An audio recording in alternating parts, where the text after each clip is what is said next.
एक विघ्नराज विघ्न विनाशन दारु ब्रह्म स्वरूप हे श्रीनील कंदरम भक्तानं मोक्षदायक गज वक्रधरम नमो नमो जगन्नाथ गजानन ब्रह्मम।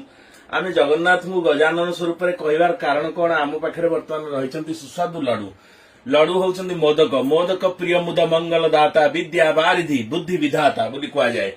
तेणु से लडु तार छोट छोट जो थे लडु तैयारी हुए आम पाखे से लडुर छोट अंश अच्छी माने लडु भांगिले जो बाहर पूरा मुसमुस लडु अच्छी धूप झिल्ली अच्छी आरिसा अच्छी एटा काकेरा अच्छी एटा हूँ आरिसा अति बृहत्तम आरिसा।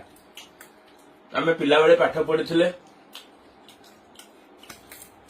एई घरे माँ परिवा काटे बेसर बाटे गढ़ई पिठा आरिसा काकेरा आहाकी मिठा।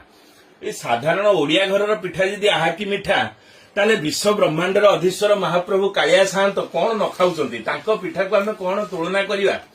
तेणु अनेक भक्त माने ये भोग नैवेद्य को दर्शन करके महाप्रसाद दर्शन मात्र के जगन्नाथ दर्शन साक्षात। तेणु समस्त निश्चित भाव में लोभ होउची आम प्रति ईर्षा भाव भी होउची आमे काहेकि तांको प्रदान करूने।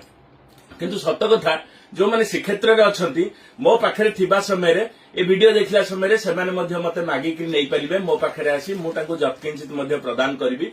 जो मैंने दूर में अच्छा महाप्रसाद जेहेतु ये पार्सल करहबनी कहीं गोड़े हाथ में बाजार अच्छी विभिन्न प्रकार अपव्यवहार सी जाई पहुंचो।